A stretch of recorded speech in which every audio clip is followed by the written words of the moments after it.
This is Bear Meat by Primo Levi. Evenings spent in a mountain hut are among the most sublime and intense that life holds. I mean a real hut, the kind where you seek shelter after a 4, 5, or 6-hour climb, and where you find few so-called comforts. Not that chairlifts and cable cars and such comforts are to be looked down on. They are, on the contrary, logical achievements of our society, which is what it is, and must be either accepted or rejected in its totality, and those who are able to reject it are few.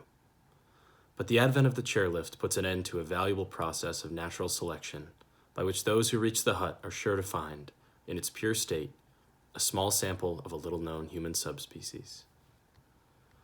Its members are people who don't speak much, and of whom others don't speak at all, so there is no mention of them in the literature of most countries, and they should not be confused with other, vaguely similar types who do speak and of whom others speak. Hotshots, extreme climbers, members of famous international expeditions, professionals, etc. All worthy people, but this story is not about them. I arrived at the hut at sunset, and I was very tired. I stayed outside on the wooden porch to consider the frozen mystery of the seracs at my feet until everything had vanished behind silent ghosts of fog, and then I went in. Inside it was almost dark. By the glow of a small carbide lamp, one could distinguish a dozen human figures gathered around 3 or 4 tables. I sat down at a table and opened my backpack. Across from me was a tall, large man, middle-aged, with whom I exchanged a few words about the weather and our plans for the following day. This is a standard conversation, like the classic opening moves of a chess game, where what matters, much more than what one says, which is brief and obvious, is the tone in which one says it. We found ourselves in agreement on the fact that the weather was uncertain. It always is in the mountains. When it isn't, it is nonetheless declared to be so for obvious magical reasons. And on the forecast for the following day. A little later, 2 lanky men in their 20s entered, with long beards and ravenous eyes. They had arrived from another valley and were attempting an intricate series of crossings. They sat down at our table. After we had eaten, we started to drink. Wine is a more complex substance than one might think, and above 2,000 meters and at close to 0 degrees centigrade, it displays interesting behavioral anomalies.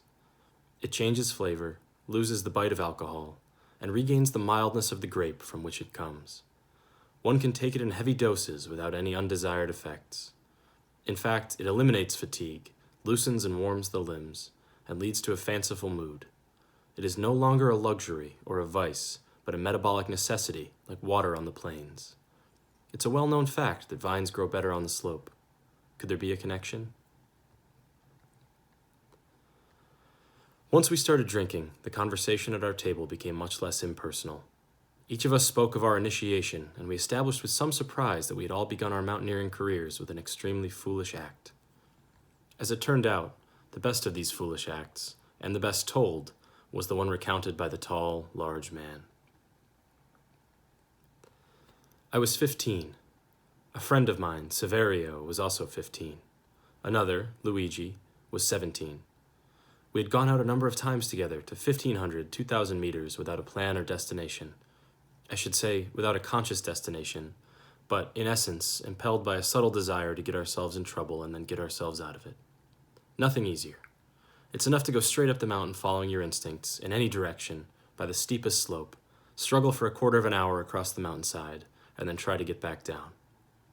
Of course, one also learns a few things in this process. That pine trees, when they're available, make safe and friendly supports, especially during the descent, and that scree is hard to climb, but easy to descend by. One learns different types of grasses, those peculiar terraced slopes, and the art of losing the trail and finding it again. Above all, one learns the limits, both quantitative and qualitative, of one's own strength, when the breath, the legs, and the heart give out, and when, so to speak, it's psychosomatic. It's a great school. I wish I had attended it longer. September came and we felt like lions. Luigi said, "The G Pass is 2,400 meters high, 1,100 vertical meters from here. According to the guidebooks, it should be a 3-hour climb, but it'll barely take us 2. There's nothing difficult, just scree and small rocks. No snow this time of year. On the other side, there's a 600-meter descent, 1 hour, and we arrive at the Border Patrol hut. You can see it clearly here on the map. Then an easy return along the road. We'll leave at 2 today. At 4 we're at the top, at 5 at the hut, and home in time for dinner. That was Luigi.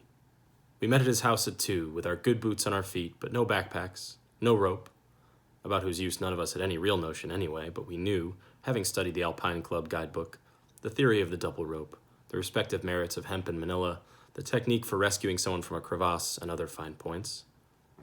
100 grams of chocolate in our pockets, and, may God forgive us, wearing shorts. We progressed well uphill, first through a pine forest, spurning the mule trail in the shortcuts, and sampling the blueberries, then through an alluvial cone, wasting precious energy. It was the first time we had set off without grown-ups getting on our nerves with all their advice, without uncles, without experts.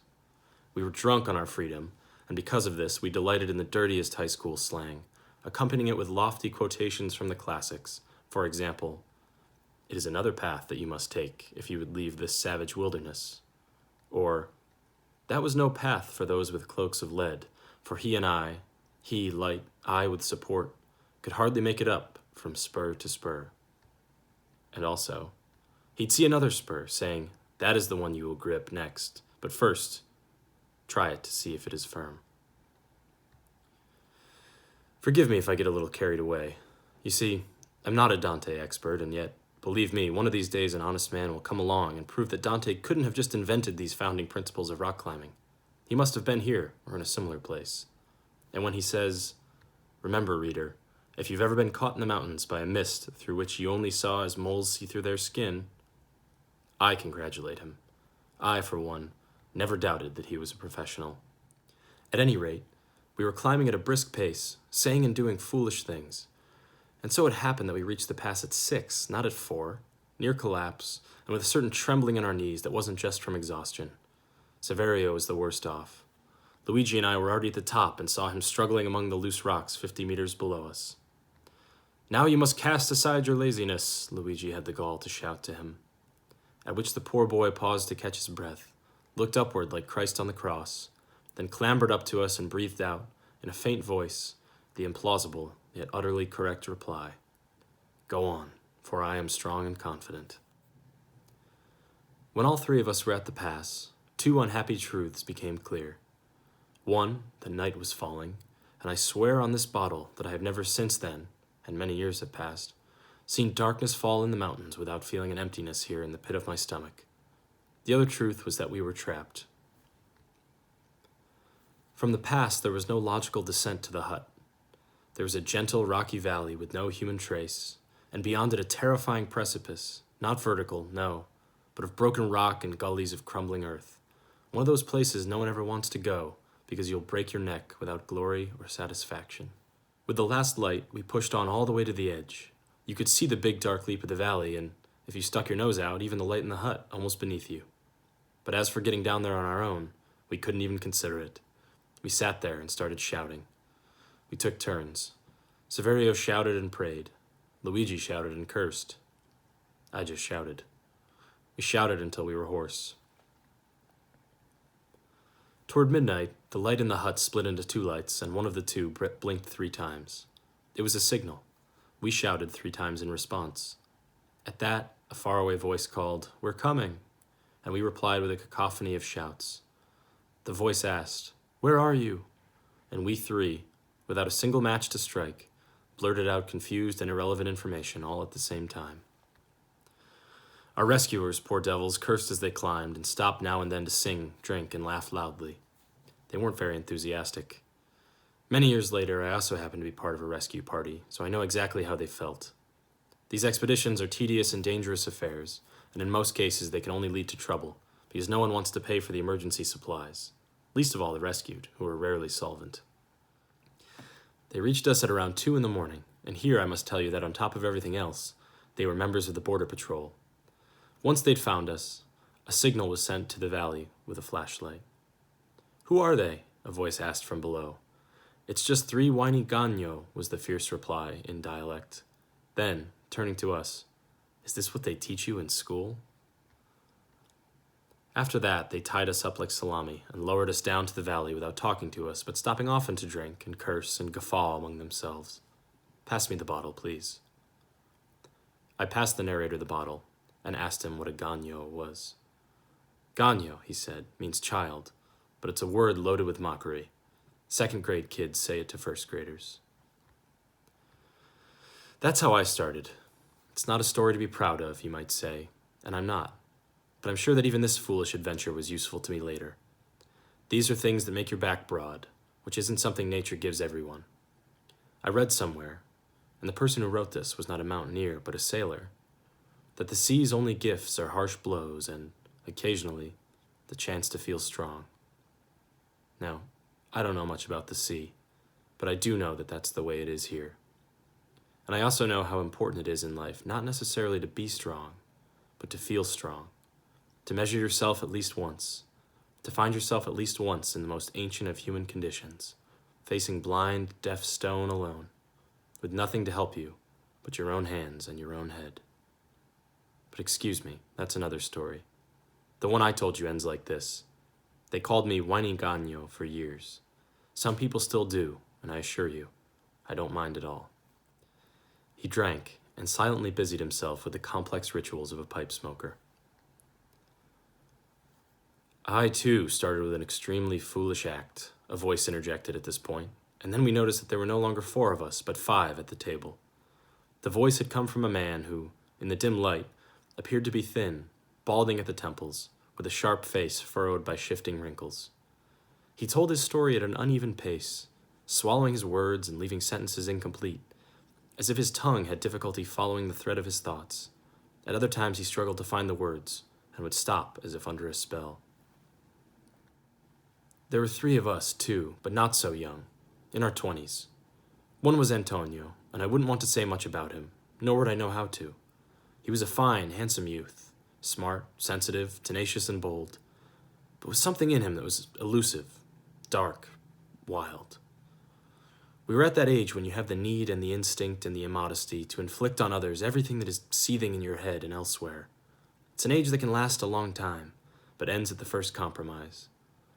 Yet with him, even at that age, nothing had slipped out of his wrapping of restraint, nothing escaped from his inner world, though we sensed it to be rich and dense, except some rare illusion dramatically cut short. He was like a cat, if I may put it this way, whom you live with for years, but who never allows you to get under his sacred skin. The third was Carlo, our leader. He is dead, it's best to say it right away, because one can't help speaking in a different way of the dead than of the living.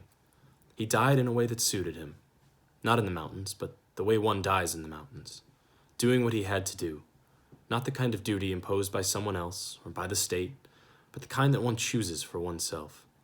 He would have put it differently, called it reaching the end of the line, for example, because he didn't like big words, or, for that matter, words.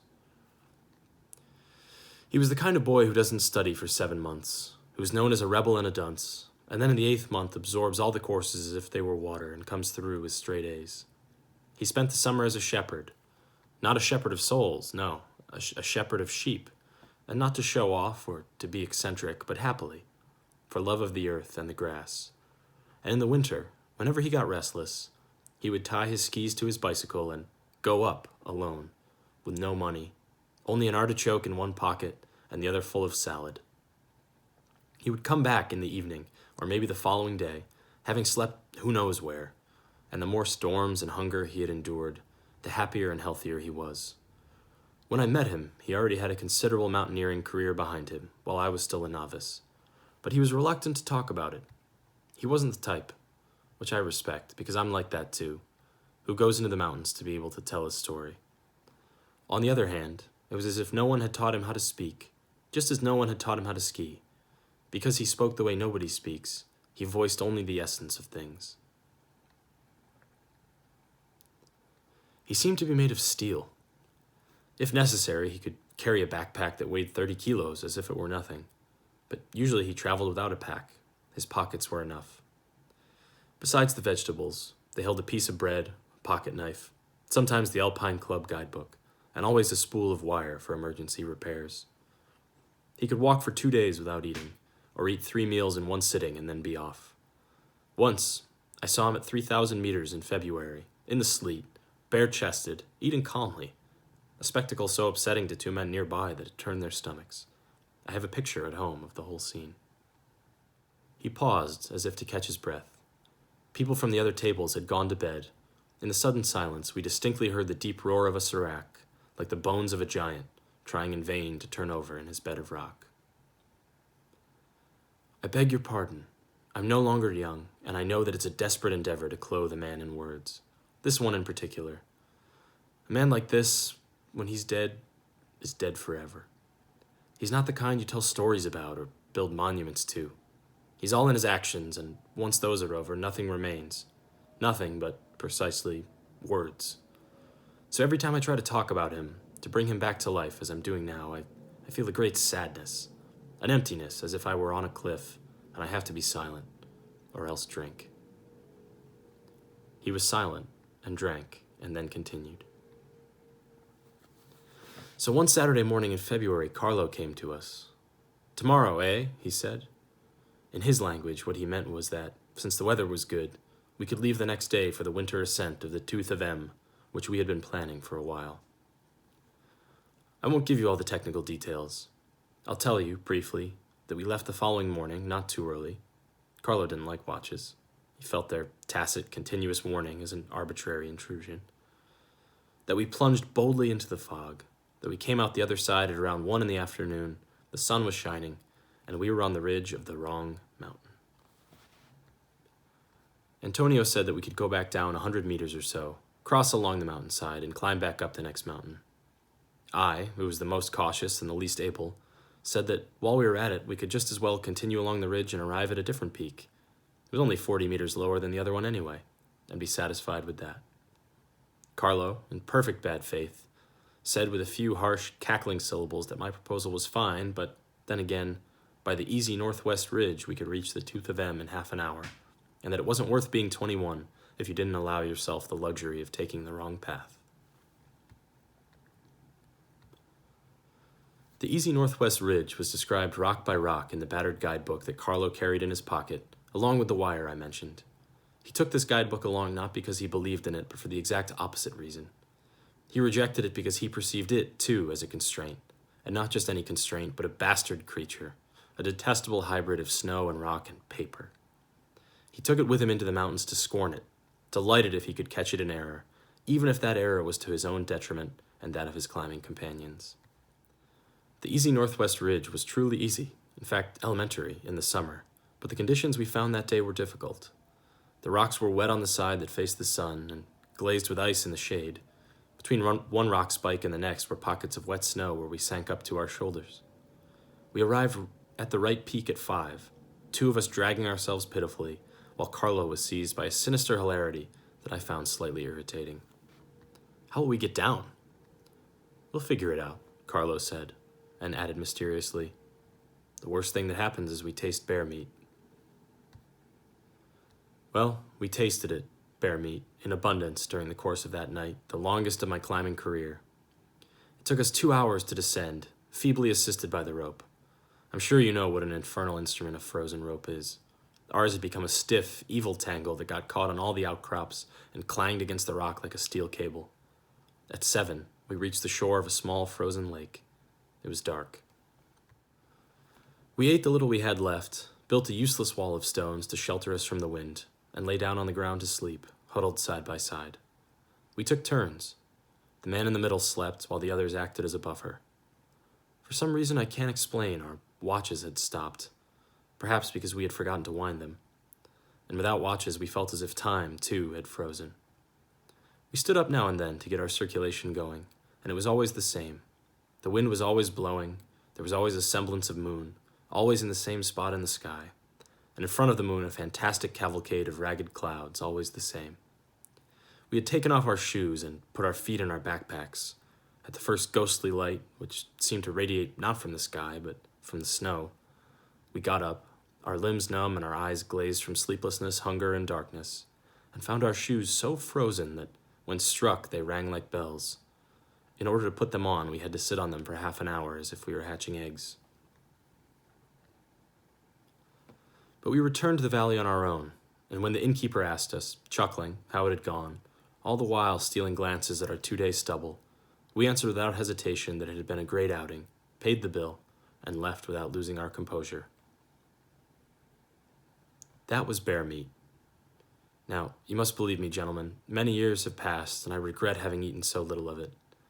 I think and hope that each of you has gleaned from life what I have, a certain measure of ease, respect, love, and success. Well, I'll tell you the truth. None of these things, not even remotely, has the taste of bear meat. The taste of being strong and free, which means free to make mistakes. The taste of feeling young in the mountains, of being your own master, which means master of the world. And trust me, I am grateful to Carlo for having deliberately got us into trouble, for the night he made us spend, and for the various enterprises, senseless only on the surface, that he involved us in later on, and then for various others not in the mountains, which I got into on my own by following his doctrine. He was a young man, full of earthly vigor, who had a wisdom of his own, and may the earth in which he rests, not far from here, lie light on his bones, and bring the news each year of the return of the sun and of the frost.